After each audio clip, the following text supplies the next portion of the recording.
We were promised a borderless world, an open global internet where data flows freely, and a kid in Brazil could use the exact same software as a billionaire in Silicon Valley. But that world is officially dead. While you were sleeping, world leaders stopped looking at artificial intelligence as a tool for business and started looking at it exactly like nuclear weapons. Right now, an invisible war is fracturing the globe. It is called the fight for AI sovereignty, and the rules of global power are being rewritten in real time. On one side, Washington is weaponizing its monopoly over advanced microchip to build the Pax Silica, a strict invite-only alliance where access to the global brain is conditional on political alignment. On the other side, nations are scrambling to build digital fortresses, terrified of becoming digital vassals to American and Chinese tech monopolies. This isn't just about code. It is a battle over who controls the infrastructure of human thought. And for the free market, it's over. Governments are actively capturing tech giants, preparing for a world divided by digital iron curtains. So how did we get here? Who is winning the race to control the global stack? And what happens to your daily life when the internet splits in two? Friends, for that we'll have to follow the silicon where it leads.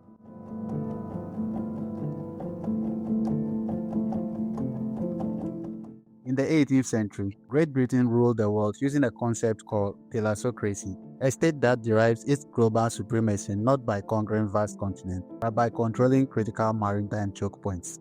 The English Channel, the Strait of Gibraltar, the Cape of Good Hope.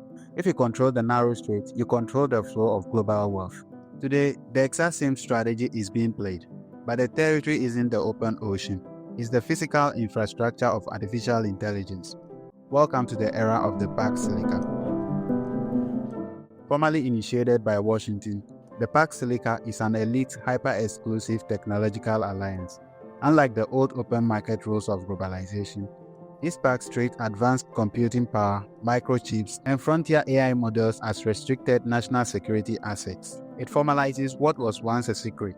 Access to the global brain is now strictly conditional on political alignment. To understand why this gives the alliance total leverage, you have to look past the software and look at the hardware. The global AI supply chain is absurdly concentrated. While the code feels invisible and infinite, the physical machines required to run it exist only in a handful of highly vulnerable, hyper-specific places on Earth. The first and the most absolute checkpoint on Earth sits in a quiet town in the Netherlands, home to a company called Advanced Semiconductor Materials Lithography, ASML. This single company has a literal 100% monopoly on the world's most critical manufacturing tool, extreme ultraviolet or EUV lithography machines. Without these machines, it is physically impossible to carve the microscopic single-digit nanometer pathway required for advanced AI chips. A single next-generation high numerical aperture extreme ultraviolet machine costs roughly $400 million, weighs over 150 tons, requires 3 Boeing 747 cargo airplanes just to ship, and relies on a supply chain of over 100,000 specialized parts from across the globe. If ASML stops shipping today, global tech advancements grinds to a halt. But having the machine is only half the battle. You still have to operate it, and that leads to a second, even more terrifying choke point: Taiwan. A single contract manufacturer, TSMC, commands over 70% of the entire global pure play foundry market. Most importantly, they manufacture over 90% of the world's most advanced processors. Every single industry-defining chip designer, from Nvidia and AMD to Apple and Qualcomm, is completely dependent on TSMC factories.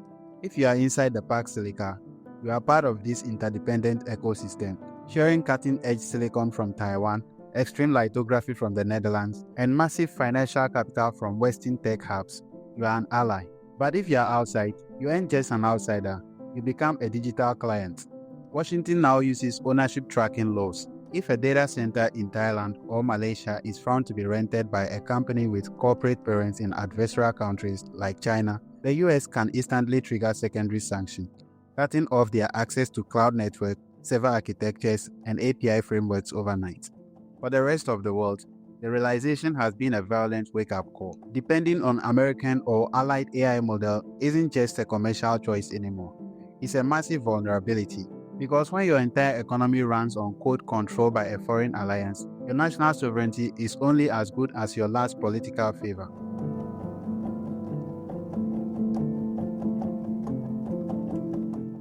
When the rest of the world realized that, the foundation of the future economy was being locked behind a Western tech curtain, panic sets in. The response wasn't a corporate pivot, it was a fierce geopolitical rebellion. Countries realized they needed to build their own fortresses. Welcome to the rise of sovereign AI. First came Europe's defense strategy. Terrified of becoming a permanent digital colony, renting its brainpower from private American billionaires, the European Union chose to weaponize its greatest power, bureaucracy.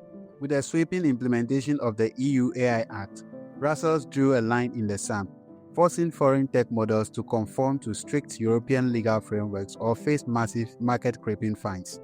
But while Europe built walls out of laws, China built a technological earthquake that shattered Silicon Valley's entire business model. I know you are asking how, and I'll tell you. You see, for years, US assumed its hardware export ban would choke out Chinese innovation. But there came DeepSeek. By utilizing a hyper-efficient algorithmic architecture called Mixture of Experts, this Chinese startup proved it could match the performance of America's absolute best frontier models at a tiny fraction of the computational power and cost. This completely flipped the script on the tech war. Up until this breakthrough, the dominant Silicon Valley belief was the scaling law. The idea that the only way to build better AI was to throw hundreds of billions of dollars and millions of high-tech chips at the problem. China proved that software ingenuity could outmaneuver raw hardware shortages, effectively exposing a massive vulnerability in America's multi-billion-dollar infrastructure monopoly. This tech breakthrough fundamentally alters the landscape for the global south, catching emerging economies from Jakarta to Nairobi in a high-stake geopolitical dilemma. For a long time, developing nations faced a terrifying prospect: digital serfdom, the reality of permanently renting incredibly expensive AI infrastructure denominated in US dollars. Now, China is offering these nations a powerful alternative: sovereignty by download. By releasing hyper-efficient, low-cost, open-weight models, Beijing is engaging in a highly effective form of AI diplomacy. Developing countries can download these systems, modify them to speak local languages like Swahili or Arabic, and run them on modest local hardware without needing a multi-billion-dollar American data center. But as the saying goes, nothing comes for free. This cheap alternative also comes with a heavy geopolitical price tag.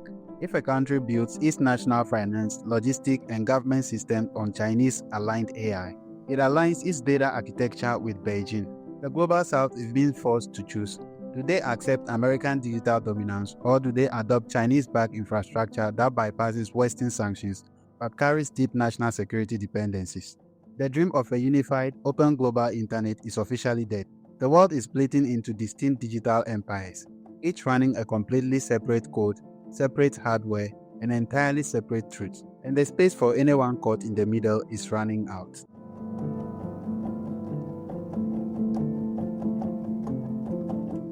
We are entering the dangerous endgame. For the last 15 years, tech giants operated like independent nation-states, trading international borders like minor inconveniences and answering only to their shareholders. But the era of the rogue sovereign tech billionaire is officially coming to a violent end.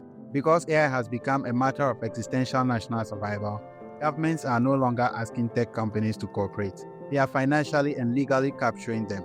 Look no further than the CHIPS Act. What started as an emergency supply chain bill has evolved into the largest piece of industrial state planning since World War II. The US government has poured tens of billions of dollars in direct subsidies and enhanced tax credit into a handful of private companies. But that money comes with handcuffs. Under strict capture regulations, any company accepting these massive subsidies is legally prohibited from expanding advanced manufacturing or sharing sensitive technology in adversarial nations like China for the next 10 years. By paying for their factories, the state has effectively transformed these private tech giants into de facto public utilities. And it doesn't stop at the hardware. Software companies are being captured too. Consider the National Security Presidential Memorandum 11, or NSPM 11. This sweeping directive explicitly commands the US national security enterprise to accelerate AI adoption, treating frontier software as core element of the military-industrial complex. The NSPM 11 includes a revolutionary legal mechanism designed to permanently strip tech labs of their independencies. It forces AI vendors into strict no-disable contractual clauses. If an AI company repeatedly limits government use or attempts to install a corporate kill switch that could disable or degrade a model fielded by the military, the government will immediately terminate their contracts. The message from Washington is identical to the message from Beijing. The state controls the code. You either build for the commander-in-chief or you don't build at all. The reason for this extreme capture is the shift from standard chatbot to autonomous agentic AI. Governments realize that whoever controls the frontier models controls the ultimate weapon for automated cyber warfare, infrastructure manipulation, and economic intelligence. Leaving that power in the hands of a private corporate board is a luxury no superpower can afford. The ultimate irony of the AI revolution is that the very technology built to decentralize the world has ended up consolidating absolute power back into the hands of the state. The free market era is dead, and the silicon curtain has officially dropped.